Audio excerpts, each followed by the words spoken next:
This person twisted and turned in front of a unicorn. Unexpectedly, the unicorn fell down. He then picked up a small animal, scratched its belly, and a lot of coins fell out. I wonder how many magical animals there are around him. The magical world in New York in 1926 was full of crisis. A mysterious force has caused a series of disruptions in the streets, threatening to expose the existence of the magical community to the anti-wizard organization known as the Second Salem, and to use them to wipe it out. Meanwhile, the powerful dark wizard Gellert Grindelwald caused chaos in Europe and then disappeared. The magician Newt came to New York on business, and he was unaware of the tense and confrontational atmosphere here. One day, while strolling on the street, he noticed a crowd of people gathered together and hurried over to join in the excitement. It turned out to be a woman giving a speech at the bank entrance. At that moment, a man carrying a suitcase accidentally kicked Newt's case while squeezing through the crowd. This caught the woman's attention, and she noticed that Newt didn't listen carefully and asked him to speak. Just then, a person who had just come out of the bank threw a coin to a beggar nearby. Hearing the sound, the box in Newt's hand slowly stretched out a pair of claws.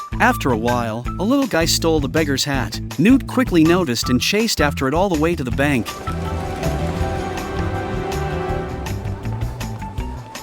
He then found a chair and sat down, discreetly searching for the thief who stole things. Coincidentally, Kowalski, who had passed by earlier, sat next to him. Kowalski enthusiastically asked Newt if he was also at the bank for a loan. Newt gave him a few perfunctory words. Then he noticed the little guy's trace and hurriedly chased after him. However, he accidentally left an egg on the seat. Kowalski shouted from behind, but Newt didn't hear. At this time, the staff called Kowalski's name at the door, but Kowalski had no choice but to put the egg in his pocket and walked into the manager's office. In the office, Kowalski naively believed that the bank would give him a loan based on the delicious bread he had made by himself. However, the bank manager quickly kicked him out of the office. At this time, Newt also discovered the little thief. It was hiding under the bank's pushcart and had sneaked into the bank's vault. Kowalski came out of the manager's office with a dejected look. He noticed that the egg left by Newt seemed to be about to hatch. He looked around and spotted Newt, quickly shouting loudly. Newt saw the egg in Kowalski's hand and quickly took out his wand to perform magic on Kowalski.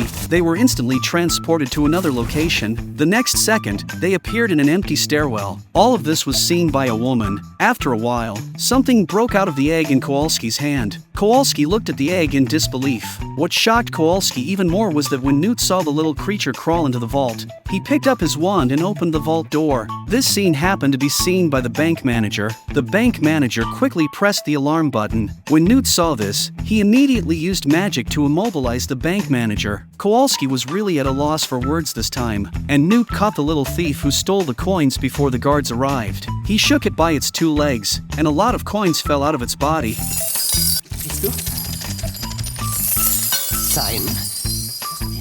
At this moment, the security guards arrived, but before they could shoot, Newt used magic again to make the two men disappear. It turns out the thief is called a niffler. It likes to stuff shiny things into its belly. Just as Newt was about to erase Kowalski's memory, Kowalski took advantage of Newt's distraction, picked up a box, smashed it on Newt, and then turned and ran away. Newt saw a woman approaching and pretended to be a passerby walking away, but the woman instantly caught him and teleported him. She is from the Magical Congress of the United States of America, Makusa. She believed that Newt's release of the niffler during a state of emergency, causing panic, violated regulations. So she took Newt to Makusa. The leaders were having a meeting, and she took Newt directly in. It turns out the woman's name is Tina. Madam President was angry when she saw Tina barging in. Before Tina could speak, Madam President told her that the leaders were discussing important matters and reminded her that she is no longer an Auror. When Tina wanted to say something, Madam President kicked her out. Tina had no choice but to take Newt to her own office. As soon as she started interrogating Newt, Graves arrived. Tina told Graves that Newt had a case with a crazy animal inside that caused a disturbance at the bank. Graves asked Tina to open the case, but it turned out to be full of desserts, which disappointed Graves. Originally, Kowalski took the wrong suitcase when they were escaping. Now, Kowalski is back home and feeling upset. Suddenly, the box on the bed started moving, which scared Kowalski. Suddenly, several animals ran out. Kowalski tightly grabbed the guinea pig but was bitten hard. The house also collapsed. Someone told the police that a huge gas explosion caused the house to collapse. However, when everyone smelled the gas emitted by the giant moth, they had an illusion and claimed it was a gas explosion. Newt and Tina were looking for Kowalski and rushed over when they heard the noise. Tina listened carefully and turned around to find that Newt was gone. It turned out that Newt had already arrived at the collapsed house. He found the unconscious Kowalski in the corner and restored the house to its original state before Tina arrived. He opened the suitcase and found that several animals had escaped. Tina asked if the suitcase had been opened. He could only reluctantly tell her that he had just opened a small gap. Tina saw Kowalski lying unconscious on the ground and quickly woke him up. Suddenly, an animal rushed out and startled Tina. Newt quickly grabbed it and told Tina it was Murtlap. Newt told them that being bitten by a Murtlap wasn't serious. Newt said that during this time, he could accompany Kowalski to prevent any other symptoms. His behavior puzzled Tina because in the United States, no mages and wizards were not allowed to be friends or marry. Newt said their laws were outdated, and he found it absurd. Tina didn't argue with him and asked Newt and Kowalski to follow her, and the escaped animals scattered around, fortunately without causing a huge panic. The woman who had been giving a speech outside the bank and 3 children were taken to the publishing house by Langdon, the son of the publisher. Langdon told his father that he had obtained a major news story. It turned out that in New York, no mages were unaware of the existence of wizards. Mr. Shaw and Henry were discussing the matter of running for senator together. They were not interested in the big news Langdon mentioned. Mr. Shaw ordered them to leave, and Henry asked Langdon to take these people away quickly. Tina took Newt and Kowalski to her place. Kowalski was instantly fascinated by the woman in the house. This woman was Tina's sister, Queenie. Queenie could read minds. After a brief introduction, Queenie started cooking dinner for everyone. She was both elegant and gentle. Meanwhile, Graves found the boy who had been kicked out of the office. The boy's name was Credence. He helped Graves search for a child, and the only information he knew about the child was that the child was not yet 10 years old but possessed immense power. Graves told him that once he found that child, he could bring him into the world of wizards. This was exactly what Credence desired. After dinner, Kowalski was still immersed in Queenie's tenderness, but Tina's words made him feel very disappointed. Tina said that in the end he will still be cast into oblivion magic. Afterwards, Newt and Kowalski were arranged in a double room. After Tina left, Newt immediately opened the box and got in. Kowalski looked shocked at what was happening in front of him. Newt signaled for Kowalski to come in as well. After a few struggles, Kowalski's plump body also entered the world inside the suitcase. Newt took Kowalski on a tour of this magical world. The magical creatures here fascinated Kowalski. Newt told Kowalski that he came to New York to bring the Thunderbird back home. It had been sold to Egypt and Newt rescued it. Looking at these magical creatures, Kowalski also fell in love with them. Just as Kowalski was happily playing with these creatures, he noticed a black smoke floating over. Newt quickly reminded him to stay away and told Kowalski that it was an obscurus. Then he said they should go and find the escaped animals and bring them back before they get hurt. While talking, Newt noticed that the huge unicorn was missing, so he asked Kowalski where in New York there were plains and waterholes. Kowalski told Newt that Central Park fits the description, so the two of them hurriedly headed straight to Central Park. On the way to Central Park, Newt suddenly noticed a Niffler stealing things from a jewelry store. Finestra!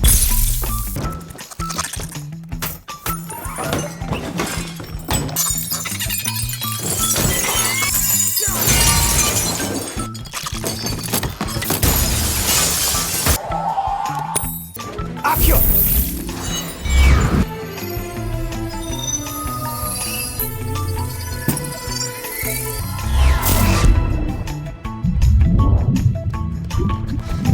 After a lot of effort, they finally caught it. The commotion quickly attracted the police. Just as the police were preparing to arrest them, a lion appeared out of nowhere. Taking advantage of the distraction, Newt instantly transported himself and Kowalski. They arrived at Central Park, and Newt instructed Kowalski to put on protective gear. Soon they spotted the unicorn that was eyeing the hippo. Newt rubbed a rumpant musk on his wrist and started dancing in front of the unicorn.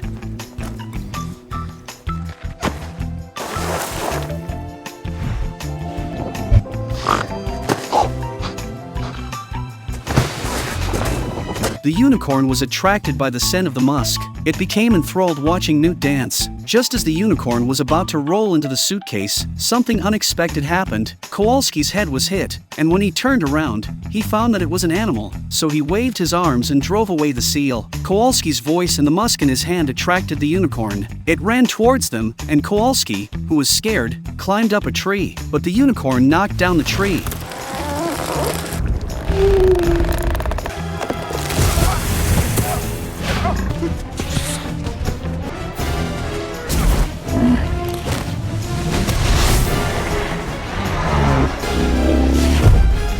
At this moment, Newt timely put the unicorn into the suitcase. Tina, who had noticed their disappearance, also tracked them and arrived at Central Park. While the two were entering the suitcase, Tina closed it and took the suitcase away. Meanwhile, Henry was participating in the election. Suddenly, everyone felt that the atmosphere was somewhat unusual.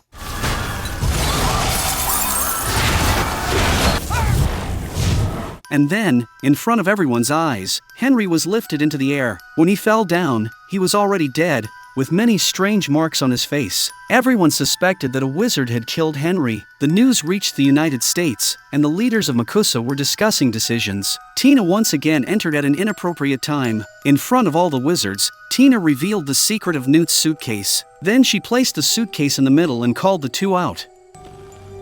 After they came out, they looked around in surprise. Newt saw the deceased Henry and stated that his death was not caused by a magical creature but by an obscurus. However, no one believed what Newt said. Madam President directly imprisoned Newt, Kowalski, and Tina together. Newt and Tina told Kowalski that an obscurus is an unstable form of dark magic that detaches from its host to attack others. Once attracted, an obscurus parasitizes an obscurial. Obscurials usually don't live past the age of 10. It turns out that Graves was looking for obscurials, and he found an obscurus in Newt's suitcase. They believed that Newt brought the obscurus to New York to create a massacre. Newt, on the other hand, stated that this obscurus, which he had isolated from the girl, it is no longer dangerous and cannot survive without the protective layer. It cannot harm anyone. Graves asked Newt if the obscurus is useless once it detaches from its host. His words aroused Newt's suspicion, because a Makusa official shuns this evil parasitic magical force. But first he figured out how to make use of it.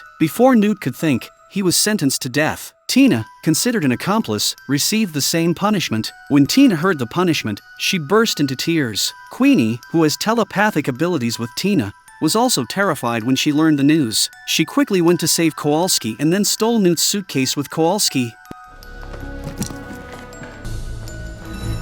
Meanwhile, with the help of the Bowtruckle, Newt managed to free himself from the handcuffs and rescue Tina.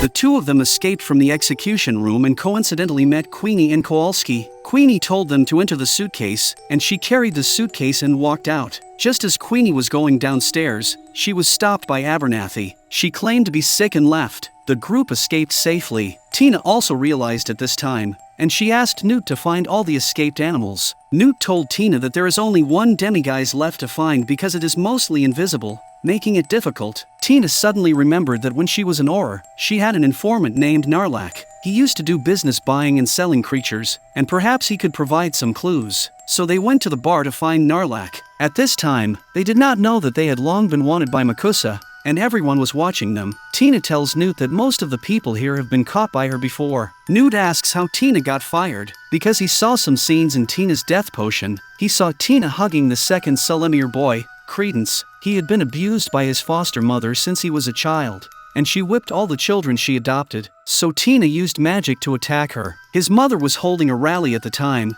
and many people needed to have their memories erased. During the conversation, Narlak appeared. He was a cunning elf. He took a liking to Newt's Bowtruckle because it can pick locks. In order to find the demiguise as soon as possible, Newt reluctantly agreed. After getting Bowtruckle, the people from Makusa showed up. It was the cunning elves who betrayed them. Kowalski took the opportunity to punch the elf while he wasn't paying attention. Queenie cast her admiring gaze at this time. They took advantage of the chaos to escape. On the other side, Credence found a wand under the bed of the little girl Modesty. Just then, their foster mother came in and noticed the wand in Credence's hand. Modesty quickly admitted that the wand was hers. At that moment, the Obscurus appeared and killed her. Newt and the others arrived at the location mentioned by the elf, and sure enough, the demiguise was there. The demiguise was collecting food. and Newt told everyone that the demiguise has a gentle personality and can predict what is about to happen. It was looking for food to take care of the children. They followed the demiguise to the roof. Newt then realizes he's missing an Akami,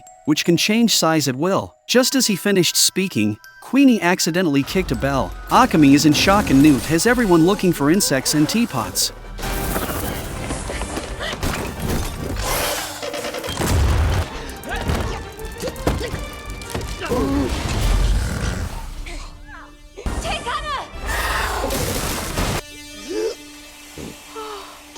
Kowalski threw the found cockroach into a teapot. The Akami chased after the cockroach and also crawled into the teapot. Finally, all the animals were found. Newt led everyone into the suitcase. Tina felt amazed at seeing so many magical creatures. Suddenly, the Thunderbird sensed danger and flew over to warn Newt. At this moment, Graves received a message from Credence. He rushed over immediately, and indeed, there appeared an Obscurial. Graves believed that the little girl Modesty was the Obscurial and asked Credence to take him to find Modesty. Credence led Graves to the place where Modesty was previously adopted, but it was empty. Graves no longer disguised himself at this point. Upon hearing these words, Credence, who had always been sensitive, understood that Graves had been using him all along. Graves continued upstairs to find Modesty and quickly found her. Just as Graves was using sweet words to deceive Modesty, the surrounding brick walls collapsed one after another. He saw Credence standing angrily in the ruins. It turned out that the Obscurial he had been looking for was not Modesty but Credence. Credence had lost control and turned into a black mist, flying out.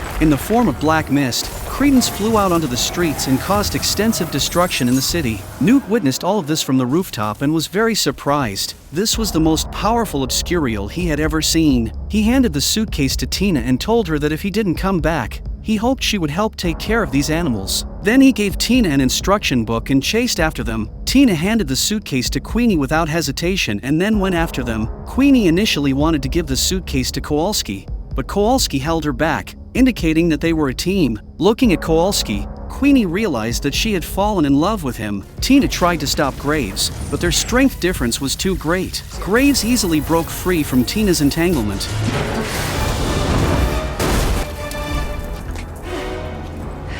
Meanwhile, Newt followed Credence to a subway station and gradually calmed down the frantic Credence. Graves arrived soon after and attacked Newt with magic. At this time, Makusa, to prevent the Obscurial from being exposed to ordinary people and causing a war, sealed off the subway station area. Graves quickly subdued Newt. Sensing danger, Credence once again turned into a black mist and launched an attack on Graves.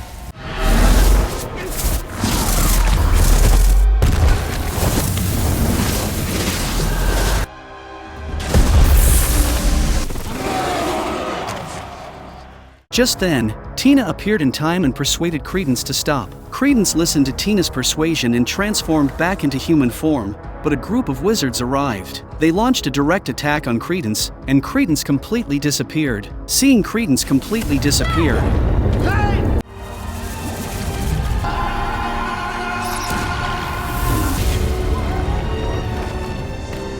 Graves was very angry. He criticized the Congress for not allowing wizards to hide from humans out of fear of exposure. He questioned who the laws were protecting, and no one could answer his question. He said he would refuse to comply with such laws. Of course, Madam President couldn't just let Graves go so easily. She ordered all the wizards to take down Graves and bring him back for trial. Unexpectedly, he attacked the magician first.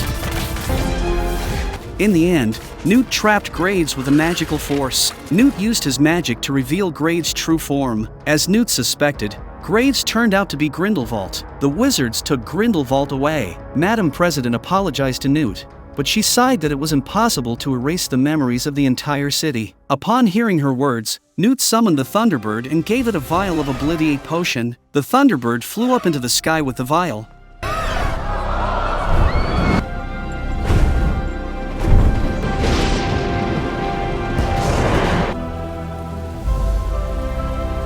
Sprinkling rainwater over every corner of the city. The wizards also restored the entire New York City, and everything was restored.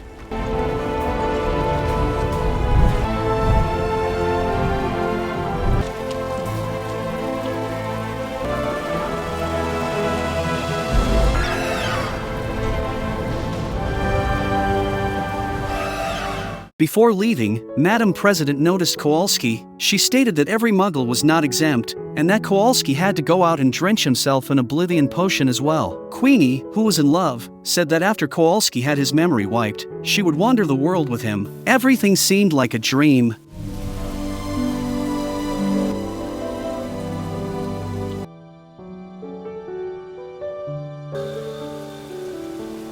Kowalski forgot everything that had happened in the rain and returned to working at the canning factory. Newt left him a box of silver coins as startup capital for opening a bakery. Kowalski opened his own bakery, and just as promised, Queenie came to the bakery. Looking at the familiar yet unfamiliar person in front of him, Kowalski began a new and happy life.